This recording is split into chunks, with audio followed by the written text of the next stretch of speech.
Classic Restos, proudly brought to you by Shannons. Sign up to become a member of the Shannons Club.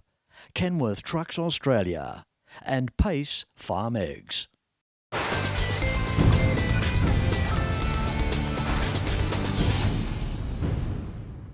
G'day, I'm Fletch and welcome as I bring you west of Melbourne in Victoria to feature three beautiful cars. You are about to see just some of the Westwood collection in this week's Classic Restos on the road.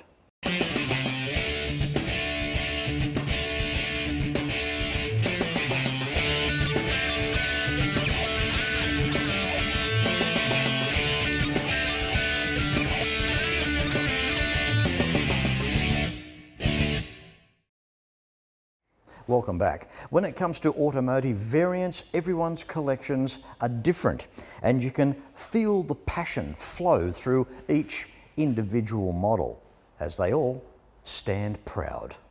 This is some of the Bob Westwood collection. At around 80 years of young, Bob's affiliation with classic vehicles started well before most of us. Bob has had a successful career, turning his hand to various businesses. But later years, Bob has been enjoying his real estate business, Westwood First National, in Werribee, Victoria. Bob's humble classic car collection is a reflection of his ongoing accolades, and as they say, behind every successful man, there's an even greater lady. Well, we're sort of retired at the moment, semi-retired, because Bob really likes to keep a finger in the pie. And but yeah, we sort of had a mixed with the real estate and the motel as well. We've been extremely lucky in business. Bob's always been able to see a little bit ahead of time what is coming regarding recessions and that sort of thing. Well, it's actually a series of episodes with Robert. He started off with jet skis and learning to water ski, then he went to motorbikes, then he went to cars. He just loves anything to do with motor oil or petrol or all that good stuff. He got serious about it when he met Dave Brown and joined the Chrystal Club and bought a couple of vehicles associated with that. But he's also had the Mercedes and the Bentley and the Toyota and all those other things, which is all part of it. I think associating with other like-minded men, they then can talk among themselves, they get a lot of fun out of it. Competition-wise, they love a little bit of competition. Classic cars, to me, if there's ever a reason why the modern cars won't work, they'll be terribly important because they don't need all that electronics. They're just beautiful, and the modern cars have got, they don't have soul. It's time now for this amazing 1962 Thunderbird. Yes, sir, the model with the steering column that goes to one side so that you can get out easier. I was lucky enough to get that car about 5 years ago. A very good friend of mine owned it.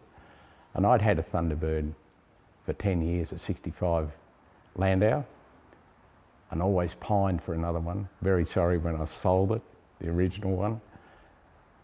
This is probably the finest 62 that I've come across. It's Chrystal Mint in colour. It's got the lovely interior and it's air conditioned, power steering, power windows. It's got all the features, and when you think for a 62 model, magnificent.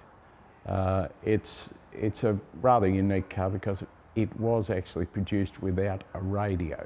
It is a beautiful car, and it's a car that you'd comfortably get into and drive to Sydney, drive to Brisbane. It's a beautiful car on the road. It absolutely wants to leap forward. 100 kilometres an hour, it's difficult to keep it to that speed. I think what's important and interesting about this particular car is that back in ~62, if we compared the cars we were looking at on the road, and we had an EK Holden, and in 1962 or a little earlier, actually a little earlier, the Falcon came out. And really, they were the family car. When you look at really this car was so much the family car in America, and it drove beautifully on those big roads. I suppose our cars were built for the Australian conditions and the Australian market and the Australian money, what funds we had to buy our car. And we were so proud of those cars. But the Americans, coming out of Detroit, these were something super. The Cadillacs, the Thunderbirds, the Chevys, the Buicks, the Lincolns, all those cars were just to be, we just dreamt of those. And we were lucky enough in those days to have some of those American models, the Buicks and the Chevs and the Fords. But to find something like this is a very special car indeed. The wonderful thing about this car is there's an absolute feeling of freedom. Particularly, you're driving by yourself down the road, you have the windows down, you're listening to that beautiful 390 V8 throbbing away quietly.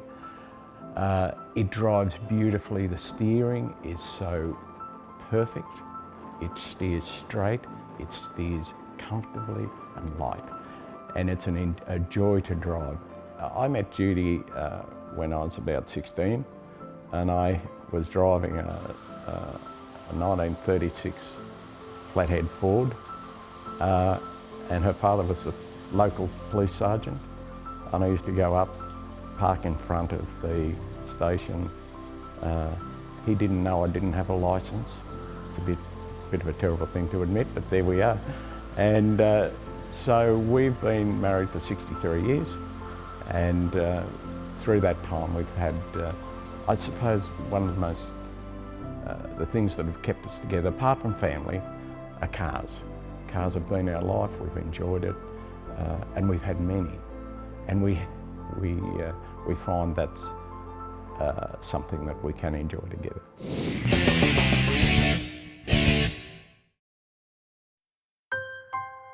We've always had a few cars. They're all special. The T-Bird. Oh, that's mine. The Combi for when we want to get away. The XR8. It's going to be a classic. They're all insured with Shannons, We've also got Shannons Home and Contents cover. which helps protect our automotive collectibles, tools and memorabilia in the home and garage. If you're motoring enthusiasts like us, it's got to be. Shannons. Shannons, insurance for motoring enthusiasts. Call 13 46 46 for a quote. In 2025, why not consider a tour of Detroit, Michigan, USA with Fletch? Detroit, it's the Motown City, the automotive epicenter. Each day is wow, wow, and more wow. Imagine experiencing where automotive history on a grand scale began. Stay in fine accommodation, taking in some of the best museums and private car collections on the planet. Book your exclusive 2025 Detroit tour with Fletch. Enquiries at DetroitClassicTours.com. Whether you own classic bikes, classic cars or classic trucks, Shannons understands your passion. Why not pick up the phone and give Shannons a call for a quote and a chat on 134646. And to find out more information about becoming a member of the Shannons Club, visit shannons.com.au and access Australia's largest automotive online hub. Welcome back. Well, this car certainly put a cat amongst the pigeons back in 1972. It's time now for Bob's original V8 E49 Charger. Very special car, one of 149 made. This one doesn't have the big tank. There was only 21 of that 149 that had big tanks. This is a car that I've wanted to own for a long time, for many years, decades, but always been too expensive. And I must admit, thanks to Judy, who said finally, almost 20 years ago, Bob, if you don't get one now, you'll never get one. And this car came up for sale in Queensland. I took my good mate Dave up there to look at it, and we assured ourselves that it was the genuine article. we enjoyed our time searching through the history of this car. And I was lucky enough to speak to not quite the original owner, because I think originally it might have been a demonstration model or something similar, but I did speak to the chap that owned it until around about 1980. And that was the last time that this car was, around that time was the last time this car was actually registered for the road. And since then, of course, since I've had it, I've had done club plates and have enjoyed. It's a very special car. The E49 is something else. The E49 was designed to try to win the 1972 Bathurst 500. In race form, the HO would pull around 150 mile an hour. This was out at around 135, which is a fairly good effort for a straight six. And in actual fact, that straight six was the fastest accelerating inline six in the world for 27 years, from 1972. Nothing in an inline six could out-accelerate it. So that was one of the features. Now, sadly, for Chrysler and Ford, the XU1 appeared on the scene in the hands of the amazing Peter Brock, and he took out the 1972 Bathurst. I guess the strange, almost a phenomenon, is why did I end up with a Chrysler rather than a Ford? Because having been loving the Fords, and I still do love the Fords, but this was a unique car, and I believe that in the future this car would be a more valuable item. There were almost double the number of HOs built, and a very fine car, and I take nothing away from I love them dearly too, but this car is unique.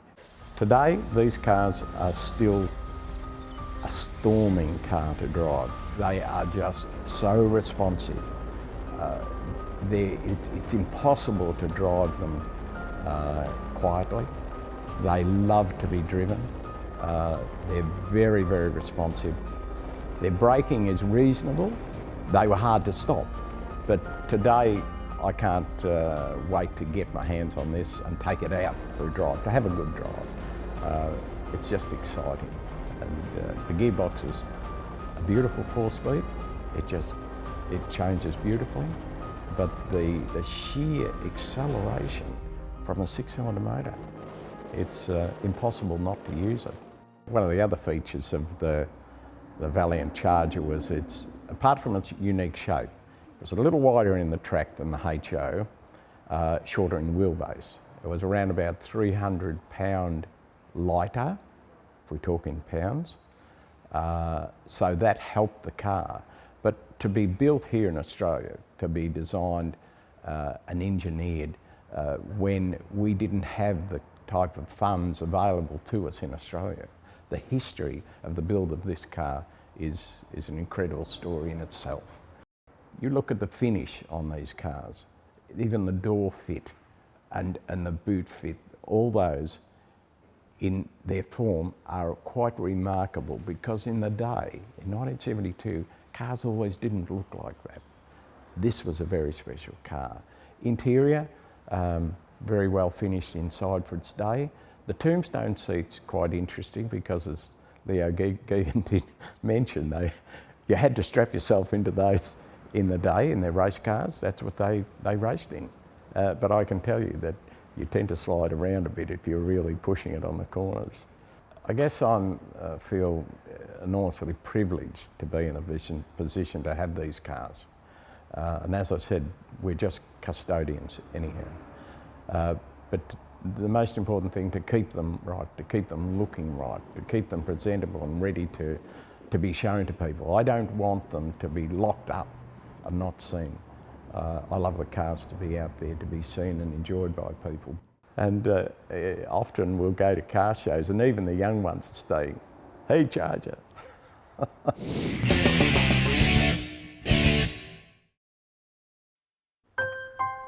I spend a lot of time out here. The RT Charger's the real deal, an E49. Remember A-Charger?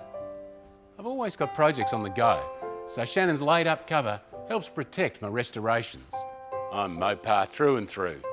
It's a passion Shannon's understands. I wouldn't insure my cars and bikes with anyone else. Shannons, insurance for motoring enthusiasts. Call 13 46 46 for a quote. In 2025, why not consider a tour of Detroit, Michigan, USA with Fletch? Detroit, it's the Motown City, the automotive epicenter. Each day is wow, wow, and more wow. Imagine experiencing where automotive history on a grand scale began.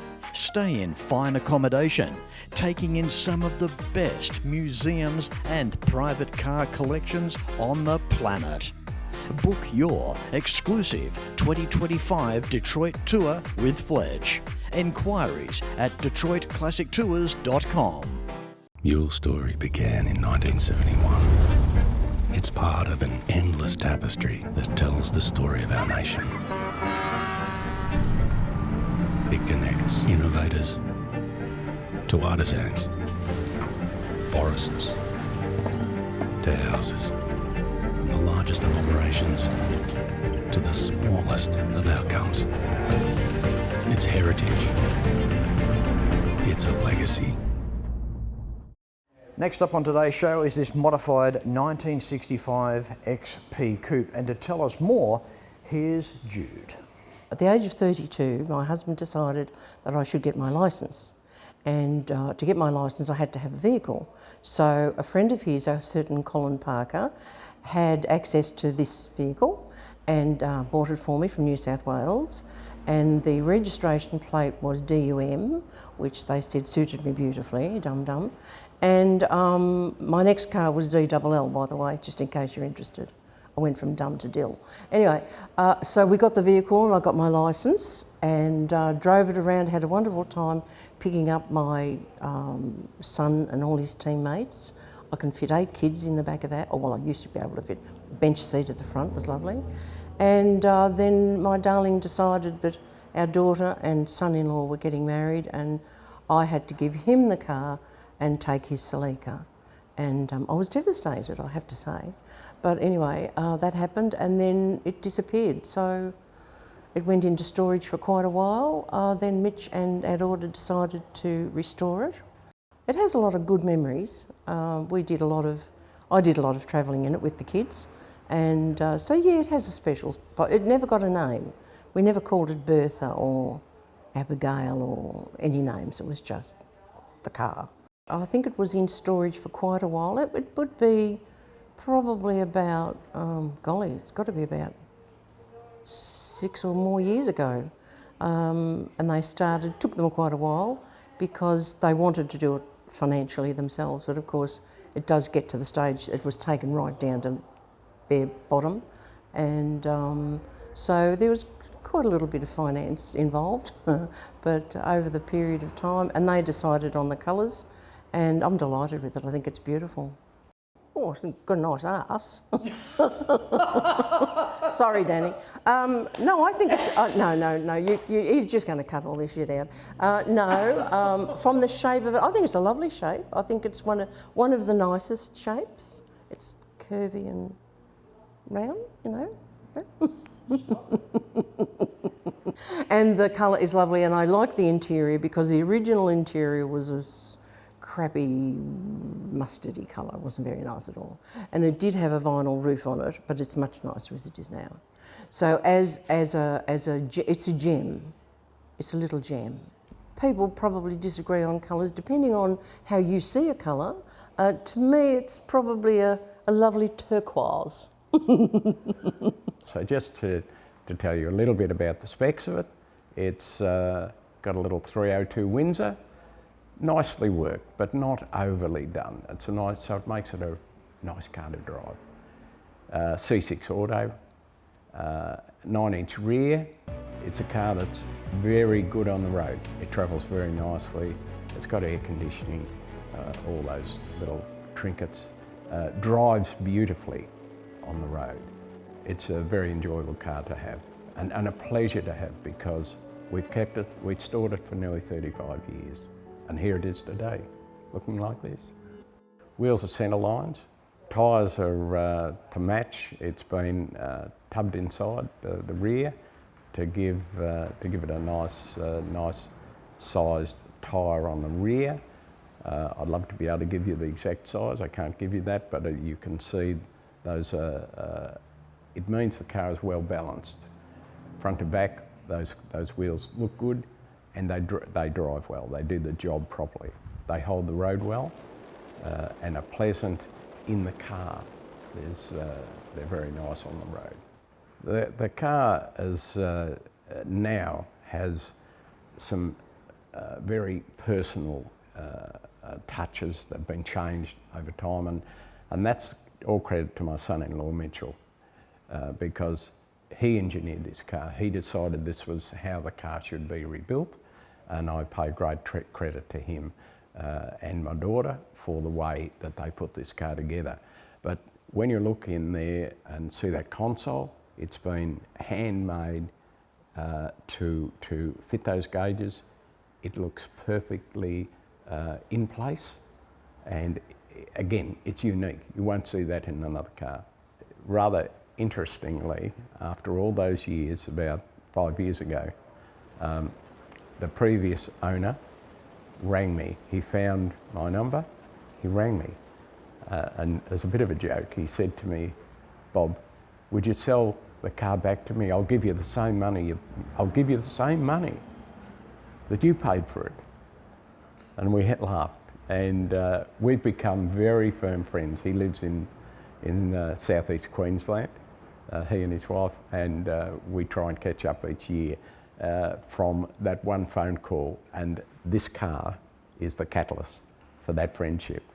One of the things that we're very fortunate about in the classic car area is the camaraderie and the friendships that are built over the years. They're irreplaceable. My best friendships, some of my best friendships, have actually come from the classic car industry. All the people that we share this passion with, they're involved in something. It could be boating, it could be motorbikes, it could be trucks, and we have friends in all those areas, and those friendships are deep and very deep and meaningful because we share that passion. Well, what do we say? Bob, it's been an absolute pleasure to spend the day here today, to have the privilege to interview yourself, your wife Jude, and just some of your beautiful cars. It's been wonderful having you here, Fletch. It's been something we've wanted to do for a few years, isn't it? And we have had a very enjoyable day, and it's wonderful to talk to somebody that has that passion, and you've got that, and you always have had. And it doesn't matter whether it's a Ford, a Holden or a Chrysler. It doesn't matter. Or a Kenworth. Yeah. You've got it. And it's wonderful. And thank you very much for coming down. We greatly appreciate you showing off these cars. That's okay, Bob. It's an absolute pleasure. All these vehicles tug at our heartstrings. I think they take us back to different times of our life. It doesn't matter how far it takes you back, as long as they take you back. And we've all had something to do with one of these vehicles that we see featured on the show. You played an integral part way back in the beginning, around 2007, when Classic Restos started to bring me down to Victoria for one of the very first shows. So you and I personally as well go back quite a way now. We do, don't we? And it's a wonderful privilege to have you with us. It's one of those things that, as a family, because the motor car fraternity, we're a family, yeah. Fletch, and we're only custodians of these beautiful cars, yeah. These beautiful vehicles. Yeah, temporary ones at that. Temporary, yeah. Some a little bit less than others. So, but motorbikes, cars, trucks, it's all the same. Yeah. The passion's still there, and but just having you down in enjoying here, Werribee, it's a wonderful. You've travelled a long way. Thank you very much, Bob. I appreciate it. And it's a credit to yourself too. The restoration of all this beautiful, well, the 62 Thunderbird behind us, the E49 Charger, The XP Falcon, what a restoration that is. A custom car, a pro street car, and no limit to the imagination of how far you can go there, and you've done a wonderful job. So, mate, again, thank you very much, and I appreciate that. Thank you, Fletch. It's been wonderful having you with us. Thank you. Now, I normally do a separate outro, but I won't because Bob's with us, so I'll do it while I'm here. Until next week, no matter where you're watching Classic Restos from, please ride and drive safe. I'm Fletch. Thanks for watching.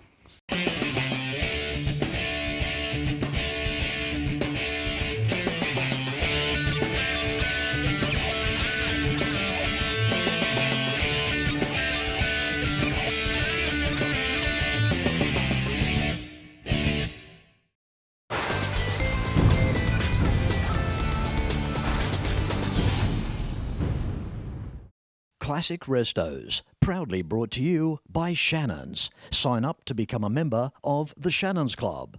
Kenworth Trucks Australia and Pace Farm Eggs.